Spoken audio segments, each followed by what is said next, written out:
رضی اللہ تعالیٰ عنہ کے پاس خطوط کا تانتا بنا ہوا تھا، کوفے سے لوگ خط لکھ رہے تھے، آئیے آئیے آئیے، ہم آپ کے ہاتھ پر بیعت کریں گے، ہم آپ کے ہاتھ پر بیعت کریں گے، ہم آپ کے ہاتھ پر بیعت کریں گے۔ یہی وہ کوفہ جو حضرت علی کا دارالخلافہ رہا تھا اور جو پھر سبائیت کا گڑھ بن گیا تھا۔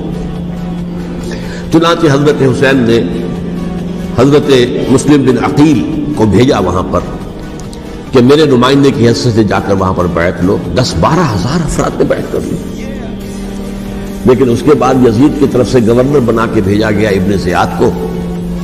ابن زیاد نے آ کر جو تشدد کیا اور سختی کی تو سب کے سب بیعت توڑ کر اور سب منحرف ہو گئے۔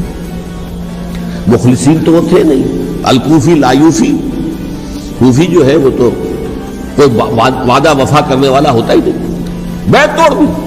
فمن نقص فانما ينقص على نفسه، بیعت کے بعد بیعت توڑ دینا بہت بڑا گناہ ہے، توڑ دیا۔ ادھر اطلاع مل گئی حضرت حسین کو، چل چکے تھے، وہ راستے میں تھے کہ وہاں تو مسلم بن عقیل شہید ہو گئے اور سب لوگوں نے بیعت توڑ دی۔ اب واپس جانا چاہتے تھے لیکن مسلم بن عقیل کے بیٹے جو ہے اڑ گئے۔ یہ عرب کی اپنی ایک جو ہے پرانی ان کی حمیت اور ان کا قبائلی نظام کہ اب ہم اپنے والد کے خون کا قصاص لیے بغیر نہیں جائیں گے۔ حضرت حسین رضی اللہ تعالیٰ عنہ کی مروت اور شرافت کہ یہ میرا ساتھ دینے کے لیے آئے تھے، اب میں ان کا ساتھ نہ دوں تو یہ تو شرافت اور مروت کے خلاف ہے۔ کہا اچھا چلو چلتے۔ وہاں جا کر بھی عین اپنے میدان کے اندر بھی حضرت حسین رضی اللہ تعالیٰ عنہ نے 3 چیزیں پیش کی ان کوفیوں کے لشکر کے خلاف۔ سب سے بڑا لشکر کے اندر سب سے بڑے تو کوفی تھے جنہوں نے بیعتیں کی ہوئی تھی حضرت حسین کے ساتھ۔ دیکھو مجھے جانے دو واپس حجاز کی طرف، یا مجھے سرحدوں پر بھیج دو تاکہ میں کافروں کے ساتھ جنگ کرتے ہوئے اپنی جان دے دوں، یا مجھے یزید کے پاس جانے دو، میں اپنا معاملہ اس سے طے کر لوں۔ لیکن کوفیوں کو یہ گوارا نہیں تھا۔ اگر یہ یزید کے پاس پہنچ گئے تو ہمارا کچا چٹھا بیان کر دیں گے کہ مجھے تو ان لوگوں نے ورغلا کر بلایا تھا۔ اس لیے کہ دیکھیے حضرت امیر معاویہ کے 20 سالوں کے دوران میں بتا چکا ہوں ان کی حکومت اتنی مستحکم تھی کہ اس کے خلاف تو فتنہ اٹھانا ممکن نہیں تھا۔ اب چونکہ چینج اوور ہوا تھا، اور چینج اوور میں آپ کو معلوم ہوتا ہے کہ ایک جس کو کہتے ہیں every thing is in the melting پاٹ، ابھی تو یہ درمیان کے اندر معاملہ ہے، تو انہیں موقع ملا، سر اٹھایا حضرت حسین رضی اللہ تعالیٰ عنہ کو، جو خطوط لکھے جس کے کہ تھیلے کے تھیلے اور بوریوں کی بوریاں بھری ہوئی حضرت حسین کے ساتھ تھی، وہ کہا کہ آئیے ہم آپ سے بیعت کریں گے۔ انہوں نے نہیں مانا، اور اصل میں حضرت حسین کے قاتل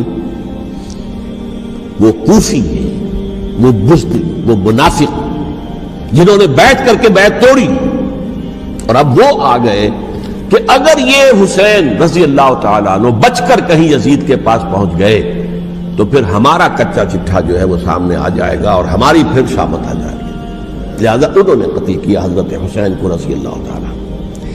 ایک بات جو علامہ ڈاکٹر قلب صادق نے فرمائی، اور میرے علم میں یہ بات پہلے نہیں تھی، وہ یہ کہ حضرت حسین کے قتل کا فتویٰ ایک بہت بڑے مفتی نے دیا تھا۔ یہ بات بھی ذرا سمجھ لیجیے، حضرت حسین رضی اللہ تعالیٰ عنہ کے قتل کا فتویٰ ایک بہت بڑے مفتی نے دیا تھا۔ کیوں دیا تھا؟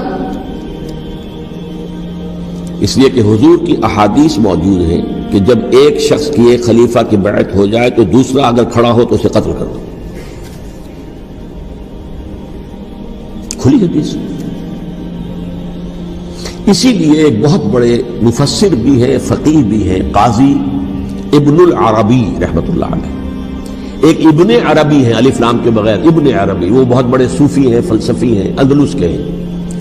یہ قاضی ابن العربی ہیں جنہوں نے قرآن کی ایک تفسیر لکھی ہے اس اعتبار سے کہ صرف ان آیات کی تفسیر جن سے کہ فقہی احکام جو ہے ان کا استنباط ہوتا ہے۔ یہ 2 تفسیریں اس طور سے لکھی گئی ہیں قرآن مجید کی، احکام القرآن ان کا نام ہے دونوں کا، جن میں سے ایک جو ہے قاضی ابن العربی کی ہے۔ ان کا ایک جملہ نقل ہوتا ہے، قتل الحسین بسیف جدہ، حسین قتل ہو گئے اپنے ہی نانا کی تلوار سے۔ وہ تلوار کیا تھی؟